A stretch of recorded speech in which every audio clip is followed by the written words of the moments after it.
Good afternoon, everyone. Allison Schaberg here, and we are here today with Dr. Alisa Elliot. We're happy to be here. So today, let's talk about a few housekeeping items. We are going from 12 to 1 today, so if you're planning your lunch hour or what have you, we will be done by 1 o'clock. Your cameras and your audio are muted, so we can't see you and we can't hear you, but we do know you're there and we're glad you're here today. We do want to take as many questions as possible today during this webinar. So if you have questions about any of the things that she's talking about, just put your questions in the chat box. I'm going to be monitoring that today and reading out your questions throughout. We're going to take the questions throughout the webinar, not just wait to the end. We've got all of our contact information in the chat box as well. So today's webinar is being recorded, and later on this afternoon, you guys will get an email with a copy of the slides as well as a copy of the recording. So you do not have to take every single note of every single thing that is said today. And so I just wanted to say welcome if you're here for the first time to one of our webinars. We're glad you're here. If you're coming back and you have been attending our webinars, Consolidated Planning Group is a holistic special needs financial planning firm. We do webinars on a pretty regular basis weekly on all topics surrounding special needs planning, and all of the many things that we need to be thinking of as parents. At Consolidated Planning Group, we're nationally certified as Social Security advisors and also members of the Special Needs Planning Academy. And we're really able to help you develop your plan as far as future care plans. A lot of families come to us and they say, we know we need to plan. We don't even know how much or what we need to do. They need help with the future care cost estimates. They need help with transition planning, making sure that money is in the right buckets for our kids, because when we start transitioning, we start moving over into this adulthood, age 18, and a lot of things change at that time. So we're really able to help you navigate those waters. So having said that, enough of that, and let's get over to Dr. Alisa, and so she can talk to us about our topic at hand of how to recruit, select, hire, and retain a good caregiver. And Dr. Alisa, this has been, this is an issue. This is an issue all over the state of Texas, all over the United States. It was an issue before. It got a lot worse when the pandemic happened. And I'm excited to have this webinar with you today, because I know that this is an ongoing concern for many families. We've actually never had a webinar on this topic ever. So I know that the families here today are eager to hear what you have to say. I am in a lot of moms groups, Facebook mom groups for families with special needs. I have 4 kids and 2 with special needs myself. And I would say that there isn't a day, or even there's no time that goes by that I don't see a cry for help in this arena. So we're super excited to have you here with us. And having said that, I'm going to turn it over to you. Thanks for joining us. Thank you for having me. You can go to the next slide. I'll explain a little bit about myself. I am a special needs sibling. My sister's birthday is today. She's 31, so I want to tell her happy birthday. And I have been in this field for quite some time. My sister and I, we grew up together. I helped my mother take care of her. It was a situation where my mother, she was a single mother. And that's how I got a heart for this field. And into social service sector as well. So I'm experienced in hospice care, home health care, as well as personal care, and a big advocate for special needs, especially those that are on the autistic spectrum. Help do nonprofit events. We recently had an autism awareness fair, and we also had a family fun day for autism awareness in East Texas, where about 200 to 500 families come out. So I'm very passionate about this. And this, my expertise is in retaining, recruiting, and selecting good nonprofit workers as well as caregivers. I am the owner of Chrysalis Spectrum. We are a licensed personal assistance service, non-medical. Our services are private pay. A lot of the personal assistant care is not covered. And so it makes sense to be able to really retain and find the right person to help you, because you're going to give them access to one of the most important people of your life. And that's why this topic is so important. There were already a shortage before the pandemic, and that shortage has definitely increased as people who provide these services are in high demand, and you're also having to compete with hospitals and other agencies. So this is why this topic is very important. And some people need this type of care for the rest of their life. So that's how kind of got started into looking at this and thought it was something that's very beneficial for so many parents that are out there. Go to the next slide, please. So you had mentioned that your business is private pay, and I know some families have waivers and attendant hours and things like that. And if they're like directing their own, their own care, so is there a certain level of coverage? I know that the dollar amount under these waivers is relatively low, is what I'm seeing all the time. So in the example that a family does have a waiver, they do have attendant hours, and they are directing and scheduling and planning their own care, is there a way that they can work with you that way? And how does that work? They can also work with us in that capacity, but what we would do is like help them find the right kind of caregiver. So we would go through the background check, we'll go through the training, and we'll work with those family members to make sure that this person is the right fit. Because a lot of it comes down to the person may be able to do the job, but are they a right fit for this family's household, for their lifestyle? Is the schedule, does all of that make sense? But we could not like personally go work for them under the waiver, but we can assist in helping them find somebody who can. Gotcha. Perfect. And we do get requests from some families who are on a waiver program because they have such a difficult time finding and recruiting a caregiver to come in. And a lot of that has to do, personally, I think, how that caregiver feels about working independently. Like some people, they work well when it's a team environment versus someone who works standalone. And a lot of times with those waiver programs, they're working standalone and directly with the family. Yeah, as a parent, I hired nannies when my children were small. Thankfully, they're not small anymore. But I would say, I mean, from the time that the oldest was born, we hired nannies, and I think one of the key things was being consistent, for the employee to know exactly what their job was and exactly what the expectations were, but exactly what they were going to get. And one thing I think that was key, and we had good retention of the people that we hired over the years, was that consistent pay. So yes. Just like all of us need to be paid. And we need to be paid weekly, bi-weekly, monthly, whatever, but on a consistent basis, because we have consistent bills coming in. And some of the things that I've seen through the years where the retention is hard is where families are nickeling and diming their caregiver.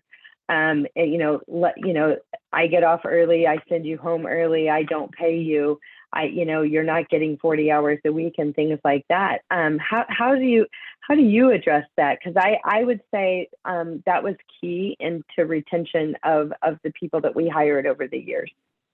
I would say I would have based it on exactly what those jobs and duties are. What do they entail? A lot of times the caregivers go into these homes and you might start out in one like job description, but then it might go into a house manager type of role. So I'm really specific when I talk to families, what exactly is it that you want this caregiver to do? And when I started this company 5 years ago, I started out being a caregiver. I would go into the client's home, I would work with them, figure out the family atmosphere, exactly what type of hours they were looking for, what's the dynamics. because a lot of it depends on that household and those job duties. So for instance, you could go from taking care of one client or one child, and then it's like, well, I need someone to go pick my son up from football practice. Can you do that as well? Or can you take this child? And that changes that job description, and you can run into like a burnout phase.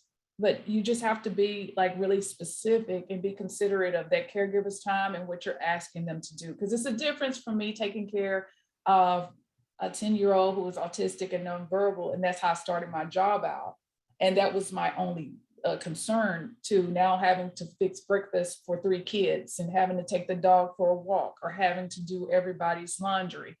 So you really have to, respect what you exactly hired them for and what you're asking them to do. So personal care is more so non-skilled. So we're not a healthcare agency. We're personal care, and personal care is not covered by Medicare. And a lot of people, they kind of use the service as like a buffer, to help out with respite care as well. So that's another thing you have to consider when you're looking at how much you're going to pay somebody per hour. Are you just using them for respite care, or are you really needing them to work 20 to 40 hours a week?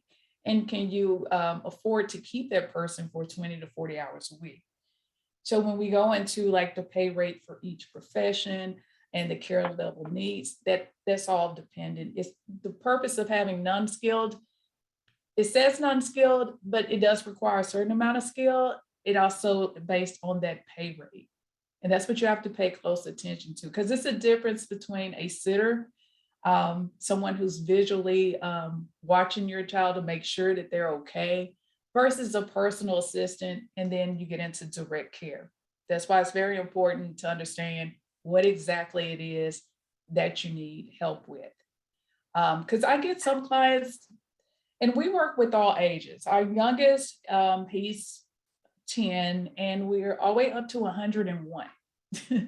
So those care level of needs are different, because one 10-year-old might be potty trained and you just need somebody to visually watch them. And another 10-year-old may need assistance with toileting. And that's going to change your pay rate, versus if I am watching and I have to go help with shower, dressing, grooming. That's a lot of extra work. So it deserves a higher amount of pay, versus me sitting down, maybe providing companionship, or maybe just giving you transportation or taking you to a doctor's appointment. So that's how you want to base that pay rate as well. And what I would say too is the agreement. I think an agreement in writing, it's not just handshake. That helps things. Clear expectations in the beginning for everybody involved. It protects you as the employer, and then it protects the staff person that you're hiring. And so I think that it's important to really sit down and really write down, if you're married, you and your spouse together, what is it that you need? Do you need help with doctor's appointments? Do you want them to go to the grocery store? Do you want them to cook? Are you expecting them to clean or do laundry, or maybe just the child's laundry? What are those expectations? Because if you don't really sit down and hammer out what it is that you want, these people are in your home, okay? It's in your space. And so you've got to think about, what is your comfort level and what is it that you need at first, because otherwise then, as an employer, you feel like, hey, I'm not getting what I paid for. But light housekeeping or light, picking up, after themselves and things like that, I think is a fair expectation. But it has to be in there. And I promise you, if it is not in there, then the first time you ask them to do anything that has to do anything with a house chore, they are mad. So clear expectations from the beginning is very, very important. So someone asked a question. It says, where do you go to recruit? I have not had good luck with finding someone on care.com, but that seems to be where most people go to find someone. What are your thoughts on that? I think the best method of recruiting, care.com is very good. We use different methods. We do job fairs, word of mouth. You can go to Facebook groups. There's plenty of places that you can go to, it's like next door, for example. The one thing that I will say is some people have a hard time working with an agency versus hiring someone independently. And when I look through care.com, a lot of the rates are pretty close to an agency rate. Some of the people on care.com, they even want $30 an hour, which is more than an agency rate. And it's very expensive if you're needing someone who's going to work 20 hours a week. And some people have said, you know what, instead of hiring, I just stay at home and put my career on hold because it's more cost efficient. But you just have to be careful. Like I said, with care.com, it's really good, but I have found that most of the people will hold a job for like 3 weeks, 3 to 6 weeks. They get a great review, and then someone else comes in and offer them a higher rate, and then they're gone. And also, when you're looking at hiring someone through care.com, you really don't have that extra comfort of a backup caregiver because life happens to a lot of caregivers. One huge problem in Texas is transportation. So they might not be able to get to the job, or you're looking at the pandemic, they might need a week off. And what do? How do you compensate for that time that's missed? And that's where an agency is pretty good at. But I've also learned that a lot of people, they kind of stay away from agencies because they feel like there's kind of not a connection, and they may end up getting different people different days of the week. And they just want that one person to work in that household. And kind of a problem with that in my research, when I completed my dissertation, is people, they do not stay on the job as long as they used to. I believe the average is less than 4 years. So when you're looking at caregivers and you really want someone to stay in, a good bet is also a living caregiver or someone who is really passionate and this is what they want to do and plan to do long term. So if you're looking at someone that's like a college student, they're going to be really great, but they're going to eventually finish college and they're going to want to go and go into another career or another field. That is exactly what I found and how we retained people for years. On average, 5 years at a time is how we retain them. What I figured out, and this is no hit against anybody or young people. I have young people in my household. Is that if you hire somebody that is not looking to get married, have a baby, go back to college, or needs health insurance, basically all of those reasons are reasons why people leave a caregiving role. When you hire somebody that is 40 plus or older, they're kind of past that point. Most of their kids are about out of high school or college. They're not looking to have a baby or get married or go back to school for the most part. And they may already be covered by a spouse's health insurance. They don't need health insurance. And even older, all the way to 65. And what I found is these parents, grandparents, they have a level of patience, and which is definitely needed with our special needs kids, that a lot of young people just don't have yet. It's not a hit to them. They just haven't had the years of experience and maturity that some of the other people have. They're consistent. They don't drive like maniacs. So there's a lot of things that I would say that through hard knocks and trial and error, that is what I finally arrived at. And once I figured that out, then we didn't have problems retaining people. And that's pretty good to hit on because a lot of the caregivers that I have that stick around long term, they are usually over the age of 50. But what I've also found is you have to match that caregiver up also to that client's specific need. So if you have a 16-year-old who is autistic or nonverbal or have a special needs, sometimes they don't want to hang out with somebody that's 60. They rather have a college student that's going to hang out and go places with them.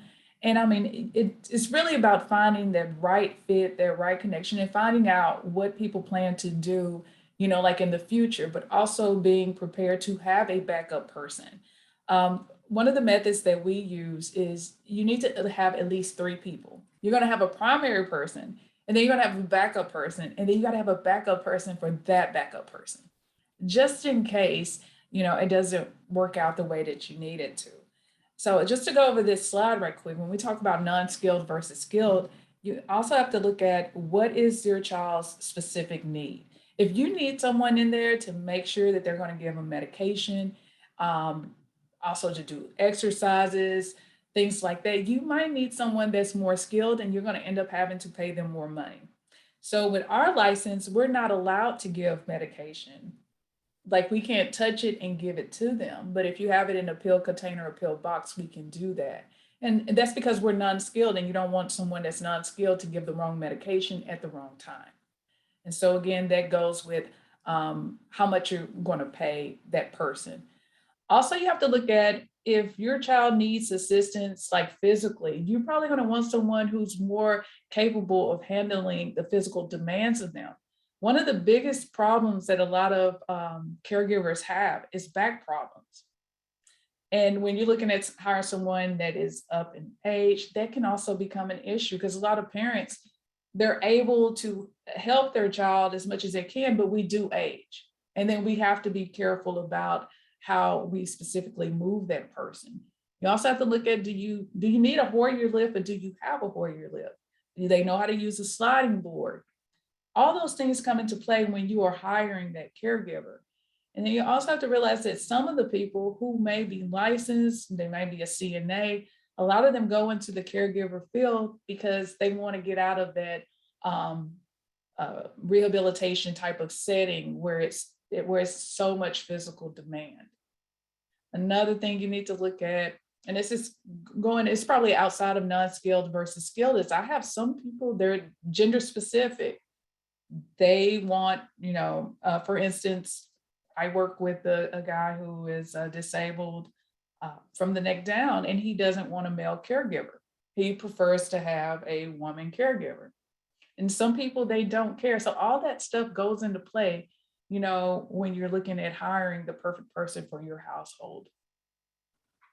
I have another question because we're talking here about non-skilled and skilled. Mm-hmm. And the truth is, as parents, we're not licensed to administer medicine. We just do it. And so when you've got a special needs kid and there is medicine administration that is necessary, are you saying that basically they need to go outside of an agency to hire that person? Because, you certainly can hire a person, and that's part of, in that job agreement, that they'll be administering medicine, making sure medicine is taken on time or what have you. How do people address that? Because certainly people do have, not everybody's got kids on medicine, but a lot of people, yes, there definitely is medicine. And if a family, the parent is working 8 hours and there's medicine due at lunchtime, then somebody's got to do it. Yes. So how do we address that? It's kind of like, you have to think of it like a school setting. When you give your medication to the school, they have a certain protocol. But think about it also, the school also has a registered nurse or some type of licensed person that has a nursing background. We're looking at personal care. We can give the client that medication, but it just has to be already in a container. It has to have the time on it. But you can't say, for instance, I have some people, they like, and it makes sense to check people's blood pressure because you can tell if your loved one is being like agitated. You check their blood pressure in the morning, it's a certain rate, you got a caregiver in, and you say, check it at lunch. And if it always goes up with a certain caregiver, then something is kind of going on there. But some people will say, well, if their blood pressure is at this rate, give them this medication. If it's at this rate, give them that medication. And we're not licensed to do that.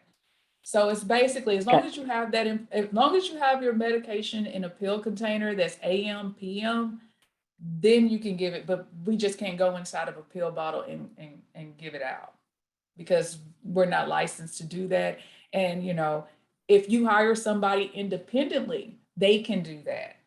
But under our license as a personal assistant service, we cannot, because we don't have a physician on staff or a registered nurse on staff. So that's primarily the main difference between non-skilled and skilled, is that they have occupational therapists, physical therapists, speech therapists. They can assist with wound care. You can get an RN to come out to make sure that you have all your medication. those type of things. But the home health agency typically only stays in your home for like 45 minutes. And you need care outside of that, that's when you contact somebody like us. And so we can assist with light housekeeping, meal prep, grooming, transfers, transportation, light exercises, things of that type of nature. And most importantly, companionship, because a lot of the people that we help, companionship is well needed, especially after the pandemic, with so many people having to be, stuck in their homes. And the communication is really what keeps people going. And so it might not seem like a lot, but that personal care, that personal assistant that's there communicating with your child, that helps out a lot. Because you might be working from home, but you have to go in the next room and you have to work.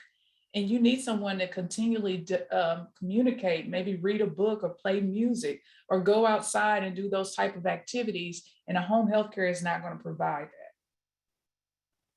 What about, let's talk about like the families that maybe one of the parents is at home and a caregiver, but maybe their loved one has really full care needs, and sometimes they just need to go to the store, or they just need to go to a doctor's appointment, or we can't just, pack up the kid that's got a trach and a ventilator and everything else.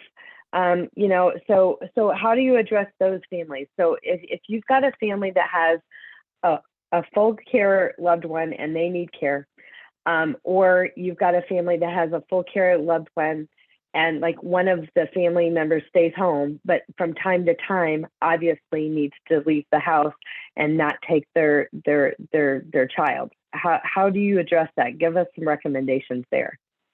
That's when you would call a caregiver. Are we speaking like the caregiver is already at the home and the parent has to leave? Yeah, no, I'm talking about a parent. So like if we've got families that the parent is the caregiver, right? One of the parents stays home and is the caregiver, but that parent has other responsibilities with other kids, other things that they need to do outside of the house. And so from time to time, they need help, or they need some respite services or things like that. But let's talk about the level of care being pretty high, like that their loved one's care needs are pretty high. How do we address that? You would still go and you can use an agency to provide respite service. That's one way that I would recommend of doing that. And also, have everything scheduled out and planned ahead if you can. If you can say, I'm going to go to the grocery store every Thursday at 6:30, and then I'm going to go get a massage, or I'm going to try to just go relax, then that's when you would request a caregiver to come in maybe once a week or twice a week. So these are some of the things that kind of help retain a caregiver. A lot of it depends on how much work you have for them to do and how many hours you're willing to give them. Now, if you're only going to give a brief amount of hours from here to there, then retaining that person could be quite difficult unless you're willing to pay them a lot more money than what you typically would pay. Most of the agencies will say you need to book a caregiver for a minimum of 4 hours. And they do it to make it worth the person's time. Because a lot of people will go out and hire a caregiver and they may, have the financial means to do private pay, but that doesn't necessarily mean that a caregiver lives in your area. And we find that out a lot. So usually a caregiver has to drive like 15 to 20 miles to get to that client's location. So they don't want to work just an hour or 2 hours. They usually want to make it 4 hours. But like I said, the best way to get around that is to plan everything out that you need to do to the best of your ability, and also have somebody that's on standby that may be local that can help out. Let's talk about money. Let's talk about realistically. We got the left hand and the right hand side over here on the personal care job duties. And in fairness, we probably do have people all over the state, and I know it varies a little bit, but realistically, what can a person expect to pay on the personal care side? And again, I know it varies widely if they're doing more housework and stuff like that. And what's the range? Give us a range for personal care hourly, and give us a range for home health care hourly, like realistically. Okay, let me see. I have a slide that we can discuss that. I think it's going to be Again, it depends on your needs. So if you go to the next slide, it's going to depend on these factors right here of how much you're realistically going to have to pay. Let's say on the average in Texas for personal assistance service, it's about $25 an hour, unless you get a book of hours. Most agencies that I know are willing to negotiate and come down depending on how many hours you're booking. And some of them, the longer the hours, they'll reduce the cost. But again, you're looking at, do you need a sitter? Is that observational service? Do you and your husband, you plan to take a trip out of the country, or y'all just want to go out of town and you just need someone to come in and just watch to make sure everything is okay? Or do you need companionship services? Those sitter service and companion service are usually on a lower level, as well as the caregiver service, until you get into the situation where they have to give showers, or they have to do a lot of prompting, or, it also depends on a behavioral factor, because a lot of personal assistance agencies, they don't really have a constraint. So if it's a behavior issue, then your rate is going to definitely increase, and you might need someone who, specializes in ABA therapy, or someone who has a really experienced background in working with that type of client.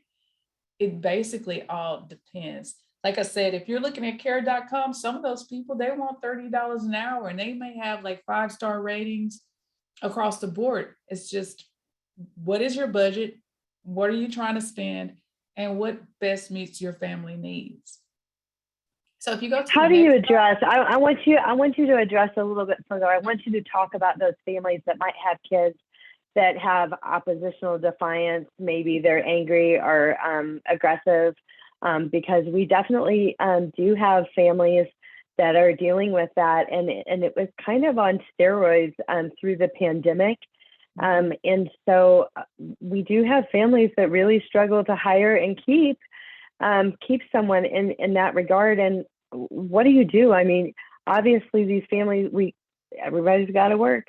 So what do you do when you're hitting brick walls and finding caregivers because of those issues that are happening? I can definitely relate. My oldest son has oppositional defiance disorder, so I understand how challenging that can be in itself. Again, you just have to go out and find someone that meets your needs, and you also have to have a plan. If you have a plan for that caregiver on how they're supposed to respond to that situation, it could be different. And one thing that I found going into homes is that some of the kids that have like the oppositional defiance disorder, they might be that way to their parent, but they're not that way to a stranger. It all depends. But some of the people that I've known, they've actually, looked at people that live, that work for state supported living places. My sister stays in a state supported living school, and those type of people that you hire are more equipped to handle situations like that because they're used to dealing with behavioral issues. But you definitely have to write down what exactly it is that you want them to do in that situation, because everybody's experience of how to handle that is different. So in our care plan, we have some clients that have seizures. Every parent doesn't handle the seizure the same way. They might want you to do it this one way. That it also depends on that trigger.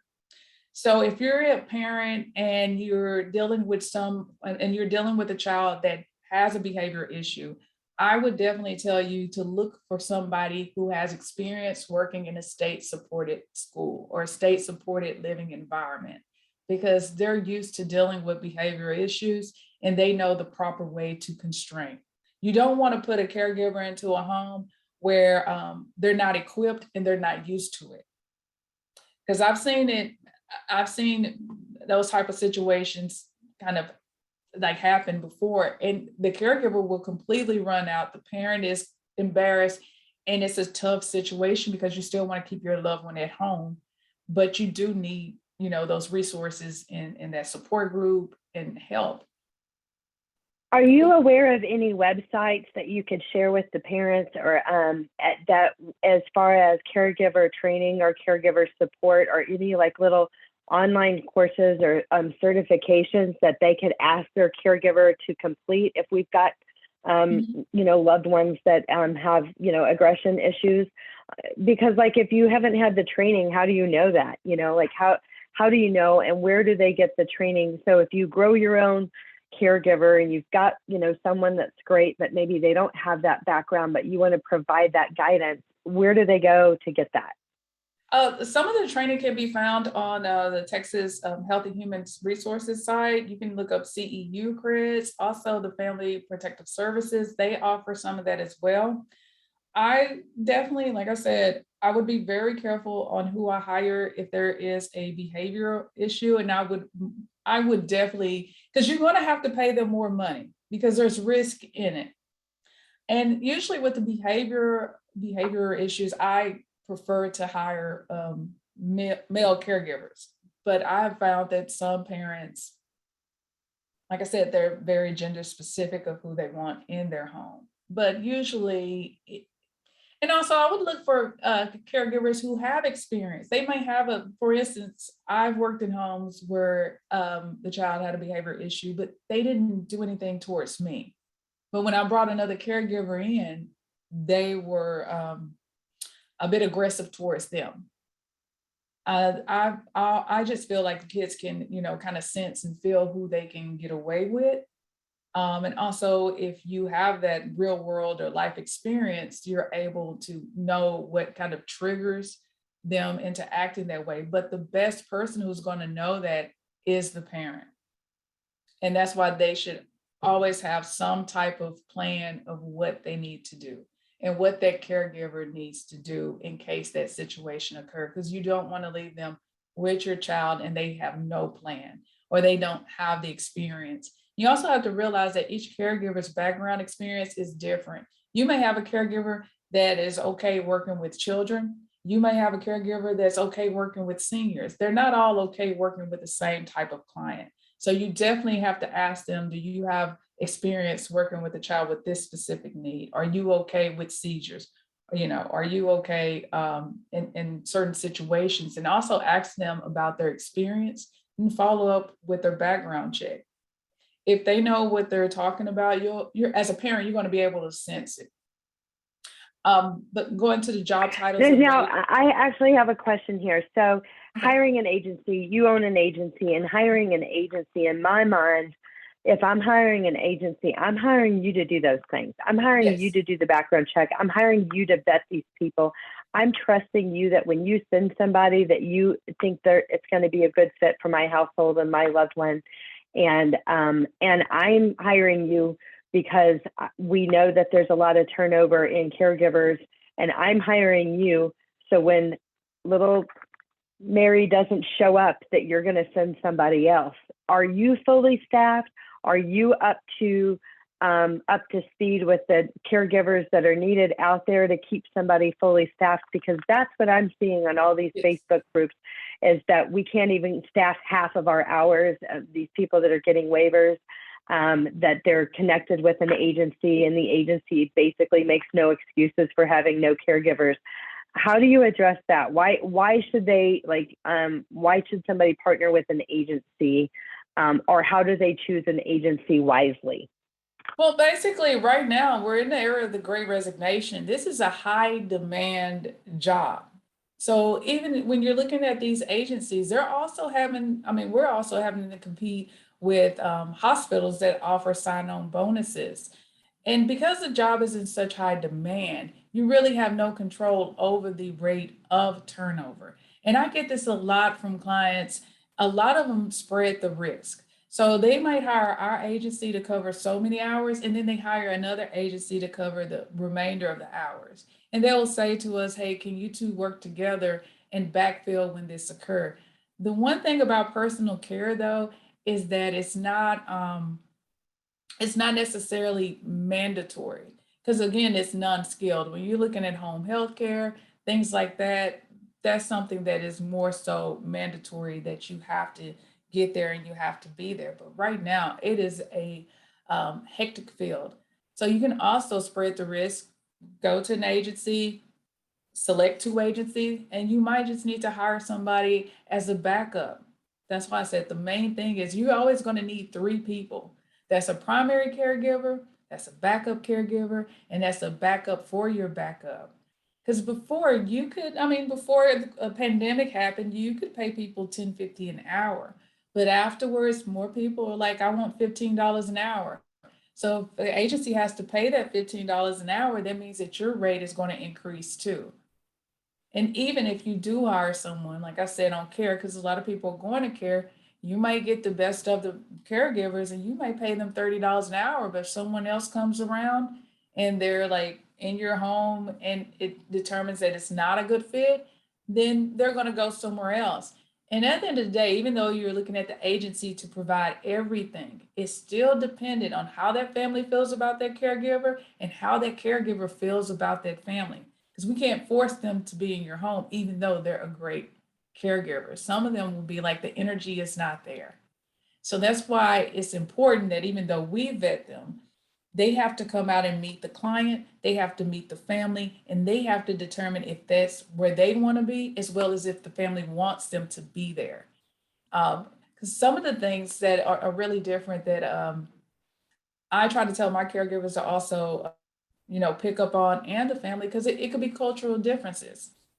And even though one culture, they might be really task oriented, but they're not, but they lack into the companion side. So you have to pick and choose like what exactly is important to you in order for them to get that job done. And when I did my research, I used the Hertzberg two-factor theory. And this is how we look at job satisfaction and job dissatisfaction. The people, they have to want to be there. And you have these motivators of what can help you retain your caregiver. Are you telling them, thank you for the job that you're doing? Are you giving them a job description that's realistic? I've had some people that wanted a caregiver to complete 20 tasks in 4 hours, and that's just not realistic. And if they do get those 20 tasks done, you're looking into job burnout. And they're like, this is not worth it. I'm making this amount of money. I can go to Target, make $15 an hour, and I don't have to do all these job tasks, or I don't have to deal with all these different family dynamics. Someone has a question. We have a question. Have you been involved with adults who are on a Medicaid waiver program who hire their own personal attendant, where they must get paid through a third-party financial management company? The pay would have to be subsidized with private pay, since the pay is so little. Do you have any experience with that? I do. I have some experience with that. And most of the clients that we work with that have a Medicaid waiver, they still go outside of that and hire someone else. Or they use the amount of money that they received in that waiver and they top it up. Does that make sense? Yes, for sure. And one thing that we've learned is that, all these waivers, depending on what waiver a family might be on, and many families are not on waivers because the waiver interest list is so very, very long, maybe 15 to 17 years in Texas. So if you're wondering why you're not getting a waiver, that's probably why. But for the families that are getting waivers, these budgets, all of these waivers have a budget. And did you know that most families are really, really, really underutilizing their budget? So you should check on that for yourself. And another thing that I would like to mention that I found helpful, we had to hire 24/7 caregivers for a family friend several years ago. And it doesn't matter the age, but what I found, because I was struggling, because 24/7 care is a lot, but that is also a benefit, right? If I'm saying, hey, I'm hiring a caregiver 24/7, so we were able to negotiate that price a little bit.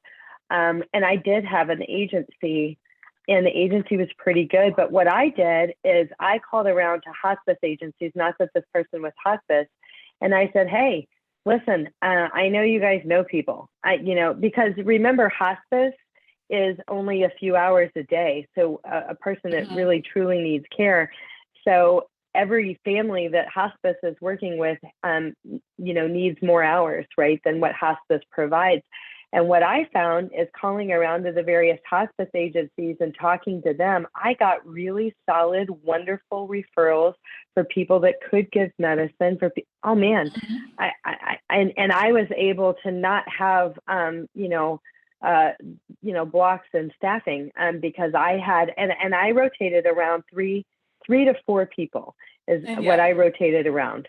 And, because nobody can work 24/7.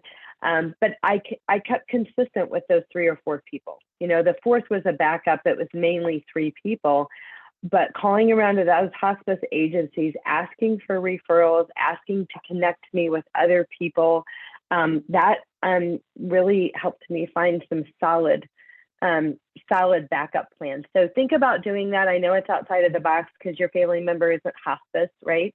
But just know that these folks know people and Also, they can connect you.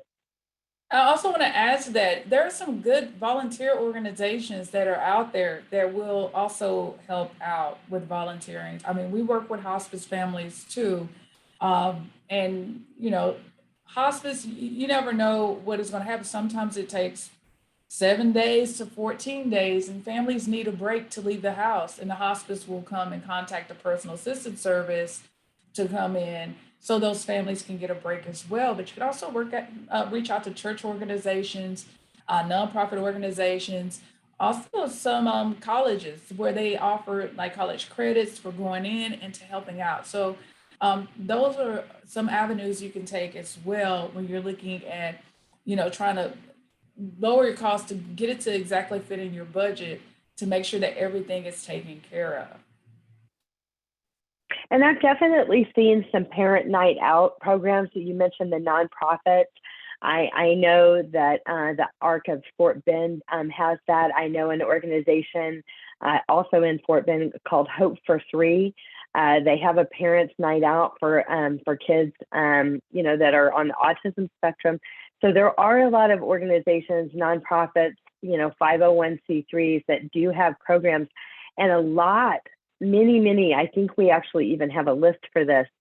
In our greater area, there are a lot of churches nowadays that have ministries specifically tied to special needs. So you might want to check out the various ministries in and around your area that do have a special needs ministry as well. I think I went too fast on you here.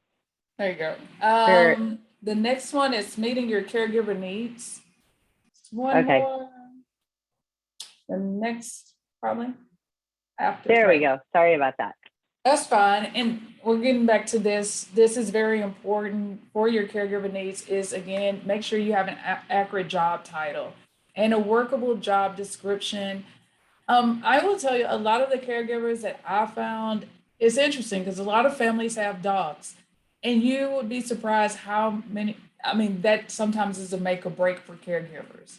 So you might find the perfect person, but if you have like 4 dogs, and I have 2 dogs in my home, that's something that you have to, think about as well. So it's a lot of different factors that go into it. Just make sure you also have a consistent schedule. So when we go back to saying like, maybe you need to leave the house to go run some errands or do things like that, even if you can't give them 20 hours a week or 10 hours a week, maybe you can just say, hey, Tuesday is my day to get out the house, and I just need you here every Tuesday from this time. And even if you don't have anything to do that Tuesday, I would suggest not taking that away from them. Find something to do just so it's consistent.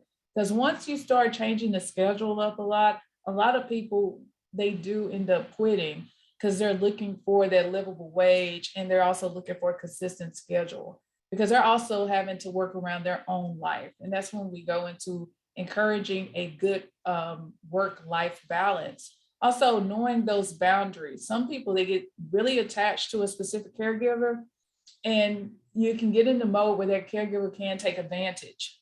And the family just they don't want to lose a caregiver, and they let them show up late, and they get away with a lot of things because they're so scared to have to change and have to find somebody else. So you just have to be consistent and just make sure that you have boundaries and guidelines. And this is where an agency is really good at helping out, because you don't have to, like for our agency, we don't allow our clients to give gifts or to exchange money or to like ask them if you want to, buy this bed or things like that, because you can cross that line.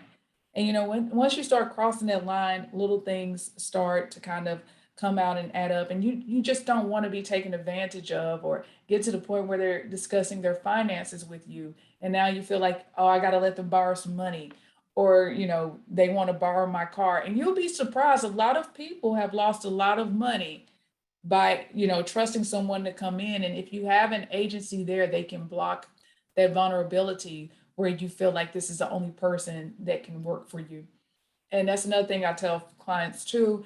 When you get so stuck on one specific person, that makes you vulnerable, and it makes your family vulnerable. And even though you want the same caregiver all the time, that's why you really need three different caregivers. You also We've have to have. also seen family members that have taken advantage of other family members. That is something that happens. It happens more in that senior zone. But one thing that you said is, kind of in between the lines, the communication is key. It was what I've learned with this is don't stew over something. Don't get angry. Don't stuff it. Don't say something hateful. When you hire somebody, talk about communication is key from the beginning. I'm going to talk to you. You're going to talk to me. And because that way your caregiver isn't getting angry about stuff. They feel like they can come to you and talk to you, and you're not getting angry about things either. And that communication is a lot of times exactly what is falling apart. But one thing, this is an interesting, quick little story that we had an experience with. We had a caregiver who was wonderful.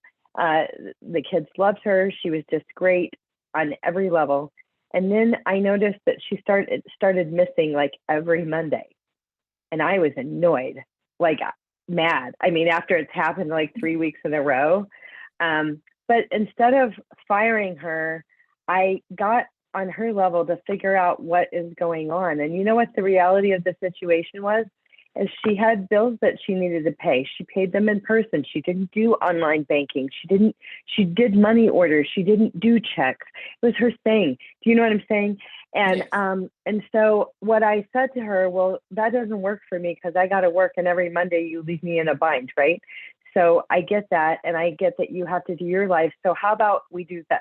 How about I find somebody from Mondays from now on? You work Tuesday through Friday, but everything you got to do, you do on Monday. You pay your bills, you have your doctor's appointments, whatever needs to happen. And that worked. And we kept her for many, many years. So instead of me being angry and firing her, I figured out what was going on. And because I couldn't believe it, I was just so mad at first. But like figuring that out, if you're, maybe it's once a month, or maybe it's twice a month that they have a day off and you have a scheduled person to be in place for that. But they have lives too, and they have stuff going on too. And realizing that, I think, was important in our journey.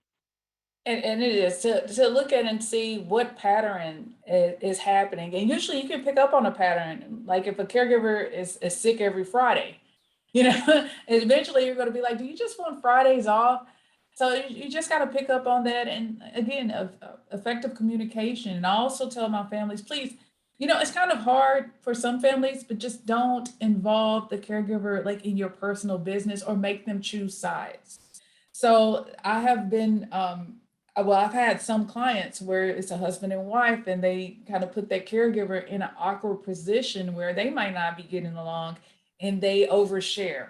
So one thing we do tell our caregivers is just be careful about oversharing, because sometimes when you overshare, they might pick that up and say you might celebrate like a promotion or something, and that might trigger them to want to raise or to feel a certain kind of way. You just got to be careful in that respect, and it's just so hard to try to make sure you don't cross those lines. And that's where it's, like I said again, going with an agency helps out. But just always remember, you really need three people. You need that primary caregiver, you need a backup caregiver, and you need that backup for your backup. So if you're going to hire that primary caregiver, that is great, and then you can reach out to two agencies. But I will tell everybody this across the board: agencies are feeling the caregiver turnover and a caregiver shortage, and it didn't just start with the pandemic. It has been going on for a while. And another thing that's very important to remember is that home environment is very important for that caregiver working there. Because I don't care how much money you pay them, if that home environment does not feel right, it's not going to keep them there. So you just want to I would make like sure. to add to your list here that another Mhm. good place is those church ministries, the special needs care ministries. A lot of times the director of those special care ministries at the various churches may be in the know of other places where you might be able to find somebody. They may know somebody that is looking. There might be a parent that does that there. I have found them to be a good resource of quality referrals for this as well. So is there any other questions or, well, here we go. Selection strategies. And those are some items that's very important to realize as well, as especially special needs, physical disabilities, dementia, senior care, because someone who might be good for senior care may not be good for special needs. You also want to ask them, what is their reason for being a caregiver, and make sure you know their availability. Because some caregivers will get in your home and they'll say, I can work this schedule. And then after a week, it's like, well, can I really change the schedule up? Can I work, this day or that day? So you definitely want to make sure that this is the schedule and you have an idea of the schedule that you want. Because a lot of people, they go in, they say, I need a caregiver, but I'm not sure about what the schedule is going to be. So just have that idea and be sure to ask them what type of clients work better for them. And one thing also, especially with younger kids, and if they have behavior issues or if they need to be transferred or lived, you want to make sure that you ask them, are they physically able to do this type of work? So the hiring strategies, we're looking at the three things. You need to have the caregiver involved, you need to have the family involved, and you need to also make sure the person who needing care is involved. Because the family may say this person is a good fit, but the person needing care may not think they're a good fit. So everybody needs to be on the same page. And other things you need to consider is the candidate's location, especially a lot of people that just moved to Houston. They'll come here and they'll say, I can go work anywhere. And then after a week of dealing with traffic and trying to get there, it's a no-go, especially with the as how much gas is right about now. And make sure you pay according to their skill level. So you don't want to necessarily start off extremely high, because you may be in a situation where you just need sitter services, but then you may need assistance with, showers or things like that. And that person is going to say, hey, my job demand has went up. I need a higher rate of pay. And if you start out at one rate, it's hard to drop. You're going to have to, go up, and just make sure you check references and a background check. But like I said, an agency can cover that part for you. And you can also do that part yourself. If a person, and I know we're basically out of time Yes, we are. now, but if a person wants to do their own background check, where do they do that themselves? Could you tell people where they do that? Yes, I usually do background checks. I use CenturyLink. It's $19.95. On Care, I believe they charge a bit more for that background check, but you can get it for $19.95 at CenturyLink. And it comes back pretty fast unless that person has something on their background. Then it typically takes 2 to 4 days. I will say with an agency, we do get a list of items that we can bypass, versus if you do that background check yourself and you say, hey, I'm not bypassing this, that's something, you can go that way. Another thing I will say about agencies is that they do have insurance. So if anything comes up, stolen, missing, you do have that assurance. I'm sorry, can you go back For to that sure. previous slide right quick? I missed something. Yes. And I'll go very fast. Yes. So this is just make sure you praise and recognize their work ethic. And sometimes it's not even about the money, just saying, thank you, you did a great job, giving a gift card, offering a day off. Like when you see them struggling and saying, they may have kids that's in sports. A lot of times these caregivers are single parents and they have limited income, and they're trying to juggle it all. So if you see them struggling and you can offer help, that's one way to go. And like I said, keep personal life conflicts out of the relationship. And just remember who the caregiver is working for, because people really do get that confused. And that goes back to that job description. Thank you so much. This is all good information, and I know it's near and dear to everybody's heart. And that's the thing, is like, when you start having kids, nobody knows whether you have neurotypical kids or special needs kids. Nobody truly knows just how difficult it is to find and maintain care, and it is so true. Well, you've given us a lot of great tips and a lot of great information. This is how you can get in contact with Dr. Alisa and Chrysalis Spectrum, LLC, if you're interested in hiring an agency. Now, do you only hire for Houston and surrounding areas, or all over the state? Do you have, tell me about that just real quick. Well, we basically hire mostly in Texas, but we can assist with hiring all over the United States, especially because we work with contractors as well. So if you have somebody that, like I said, you like and you wanted to hire them, but you want to take a step back and wanted us just to pay them and to make sure to run their schedule, we have people that do that as well. Like they go out and find their own caregiver and say, hey, I just want to pay you, you pay them, and you manage it. Because some people, they don't like confrontation. Keep it cleaner. Yeah, and keep it clean. So we do that as well. Perfect. Well, thanks so much, everyone, for joining us today. It's been a pleasure. Dr. Alisa, thank you for joining us. This was great information. Again, we've never had this webinar today, so we are real happy to have it, and the outcry that I'm seeing everywhere and hearing from everyone, I know that this is very much needed. So for anybody that joined late, this was recorded. We will send you the recording and a copy of the slides, and it'll have all of the contact information for everyone. So thanks so much, everyone. Sorry we went over just a tiny bit, and I hope that everyone has a great afternoon. Take care. Thanks. Bye now.